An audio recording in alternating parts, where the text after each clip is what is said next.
hello everyone আজি মই বনাইছো ফ্ৰেঞ্চ বিনৰ এটা দক্ষিণ ভাৰতীয় ভাজি আপোনালোকে অতি সহজতে এইবিধ ভাজি ঘৰতে বনাই এবাৰ খাই চাব পাৰিব খুবেই টেষ্টি হয় ইয়াৰ বাবে মই লৈছো ফ্ৰেঞ্চ বিন আৰু এই বিনখিনি মই প্ৰথমতে সৰু সৰুকৈ কাটি লৈছো আৰু কাটি ধুই লৈছো আপোনালোকে এনেকৈ সৰু সৰুকৈ কাটি ল'ব আৰু লগতে আমি ইয়াতে লম 1 কাপ মান নাৰিকল লগতে ফুৰণৰ বাবে ব্যৱহাৰ কৰিম বুটৰ দাইল নৰসিংহ পাত এটা ডাঙৰ পিয়াজ আৰু দুটা কেঁচা জলকীয়াখিনি মই সৰু সৰুকৈ কাটি লৈছো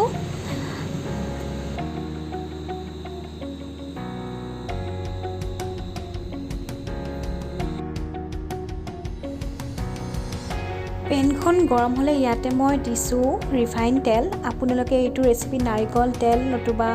অলিভ অইল যদি ভাল পায় মিঠাতেলটো বনাব পাৰিব তেলখিনি গৰম হোৱাৰ লগে লগে ইয়াতে মই দি দিলো বুটৰ দাইলখিনি ইখিনি কম জুইত অকনমান মচমচীয়া হোৱালৈকে ভাজি ল'ব লাগিব এনেকে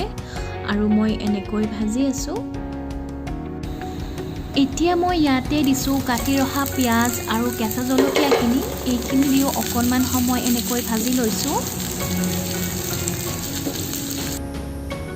আৰু এতিয়া দিছো নৰসিংহ পাতকেইখিলা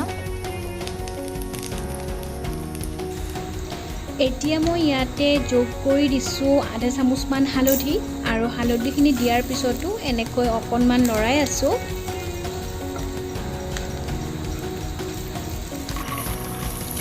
আৰু ইয়াতে লগে লগে দি দিলো কাটি ৰখা ফ্ৰেঞ্চ বিনখিনি দিয়াৰ লগে লগে মিডিয়াম টু স্লো ফ্লেমত আপোনালোকে এনেকৈ অকনমান সময় ভাজি থাকিব লাগিব আৰু মই এনেদৰে ভাজি আছো লগে লগে ইয়াতে যোগ কৰি দিছো সোৱাদ অনুসৰি নিমখটো সোনকালে দিলে ভাজিখন সোনকালে সিজি যায় ভাজিখিনি 5 মিনিটৰ কাৰণে এনেকৈ ঢাকি ৰাখিলো আৰু 5 মিনিট পিছত উঠাই চালো যে ভাজিখিনি প্ৰায় হৈছে আৰু ধুনীয়াকৈ সিজি গৈছে এতিয়া আমি ইয়াতে দিম ৰুকি থোৱা নাৰিকলখিনি আপোনালোকে নাৰিকলখিনি সদায় হোৱাৰ আগে আগে মিহলাই দিব এনেকুৱা কৰিলে খাবলৈ ভাজিখন খুবেই সোৱাদ হয় আৰু মই এনেকৈ অকনমান দি পেলাই 2 মিনিটৰ কাৰণে ভাজি আছো বেছি ভাজিব নালাগে আৰু ভালকৈ এনেকৈ মিলাই লৈছো এয়া আমাৰ ভাজিখন খাবলৈ ৰেডি হৈ গ'ল আৰু আপোনালোকে এইবাৰ ঠাণ্ডাৰ দিনত এইটো ৰেচিপি এবাৰ ঘৰত বনাই চাবচোন